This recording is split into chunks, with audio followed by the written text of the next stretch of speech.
On April 25th, I had 14,000 followers.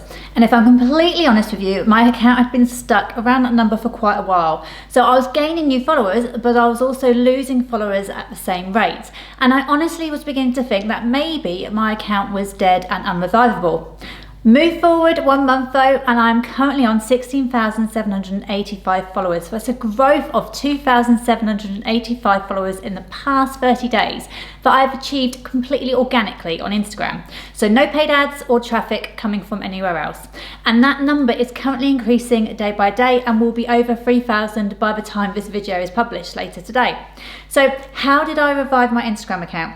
In today's video, I'm going to share exactly how I have achieved this so you can steal my strategy and revive and start growing your own Instagram account, because let's face it, we are constantly being told that growing an audience organically on Instagram is dead, and that unless you have a huge following or are willing to pay for ads, there's no way to reach new people and to build a community. But the truth is, while organic growth may be more difficult than it once was, it's far from dead. In fact, with the right strategies, it's still possible to reach new audiences and build a loyal following. And in today's video, I am going to show you exactly how you too can do this.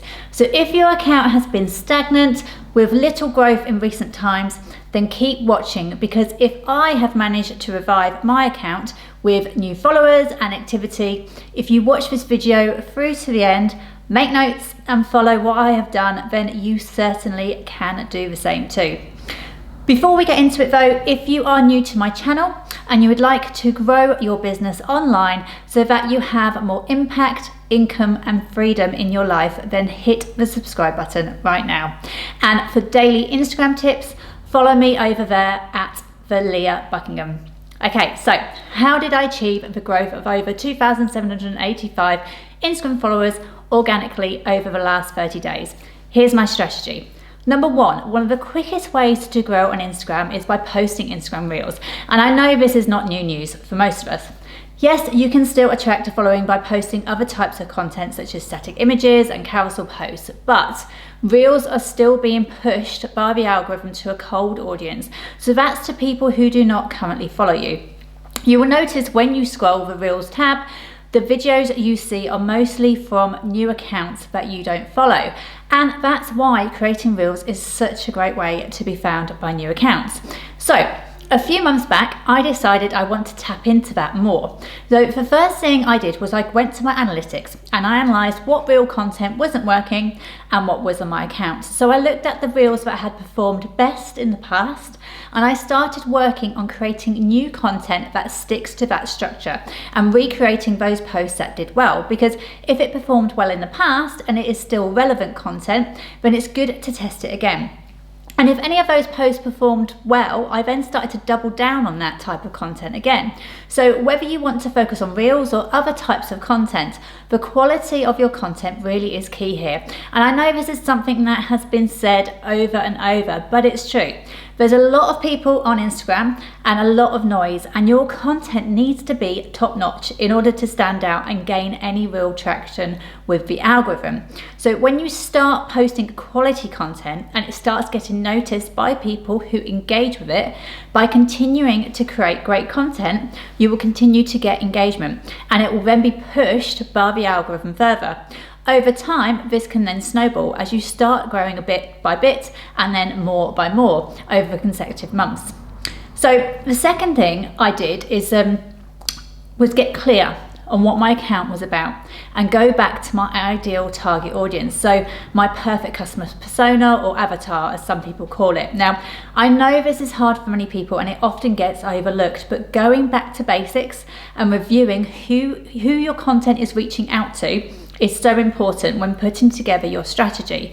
Plus, if you have been on Instagram for a while, what was once the ideal person may not be now. So I reviewed who I was, who I wanted to serve, what my content was about, and who I wanted for it to attract. And I thought about what quick wins I could give them. So your social media content, it needs to give people value, and my content was doing that. But I wanted to make it even clearer what I stood for and what I help people with. And through my content, I wanted to give them something that they could action and implement straight away. So it's really valuable to them. So I started planning my content and added into the mix content that was easy and simple for them to benefit from.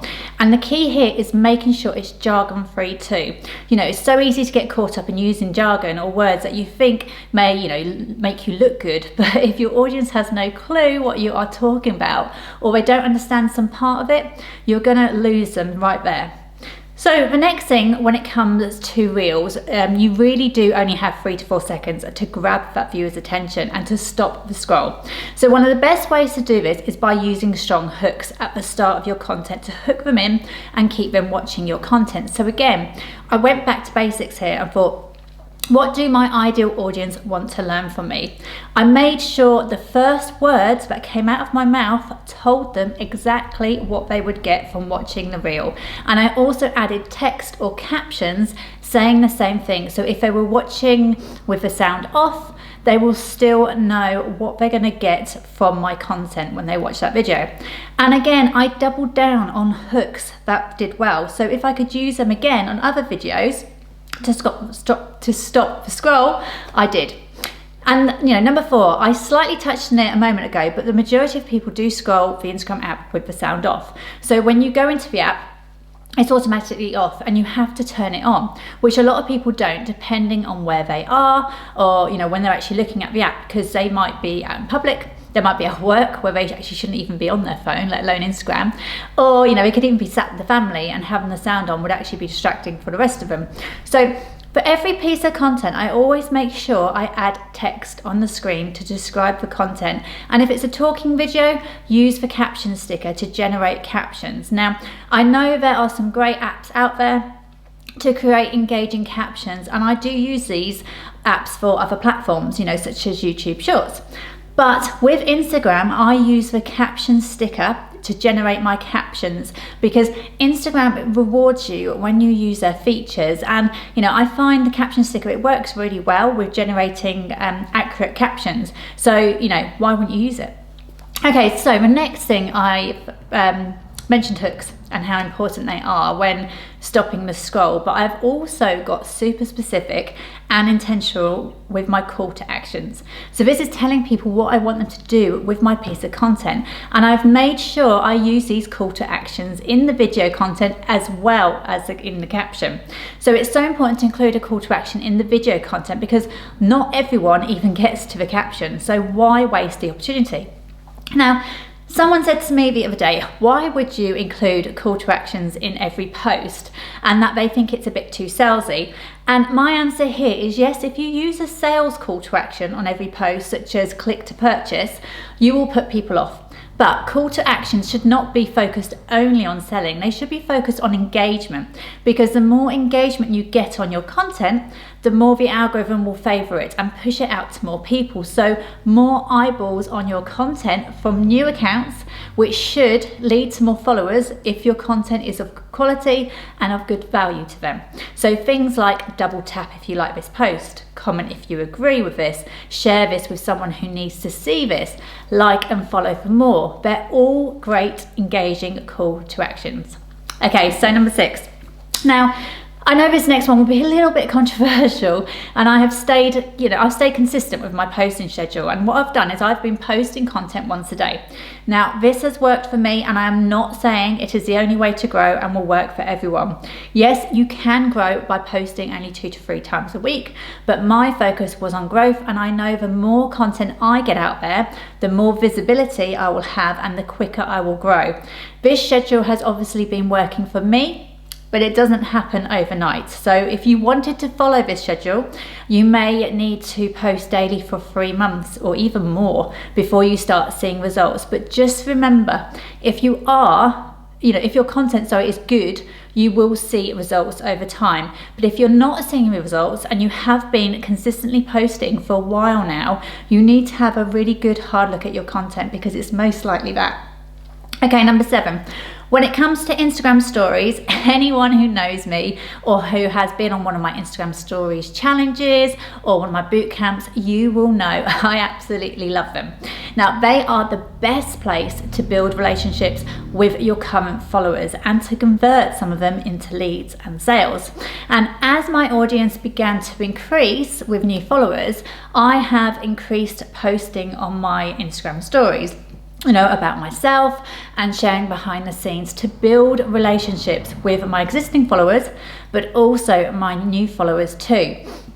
Engaging with new followers over there is so important because the more contact you have on Instagram with your new followers, the more the algorithm will show your new posts to them. And if they have been engaging with you on your other pieces of content, and they're getting to know you better, they will more likely engage on your future content too. So it's a win-win for you both. Okay, and then number 8, the posting time has played a role in some part. Now, in your analytics, Instagram does give you insights into when your followers are most active, but I have not paid too much attention here. Instead, I have experimented by posting at different times of the day to work out what time is best for me and my audience, and I now post around the same time every single day. However, don't mistake this with how well your post does initially, because most of my viral reels have only started picking up momentum a few days after when they were posted, and actually some are still being pushed out by the algorithm a week or more later. So don't delete any reels if you think they've flopped, because they could still gain some traction even days later. Now, once I started to see traction, I have gone back over my content again. So I am constantly analysing what is working, what isn't, and what I can improve upon for my next piece of content. All of these points I've mentioned have certainly helped me to grow my account these past 30 days. But at the end of the day, if you're not producing good content for your ideal target audience, then you are not going to get the results that you desire. So if you would like help with your Instagram marketing, I will put the links in the description below of how you can work with me, and also the doors are also open currently for my Real Impact online course, which shows you step by step how to grow your following and build your business online through Instagram Reels. So again, I will leave the links in the description below. If you can please let me know in the comments if you found this video useful, and also what else you need help with when it comes to your social media marketing.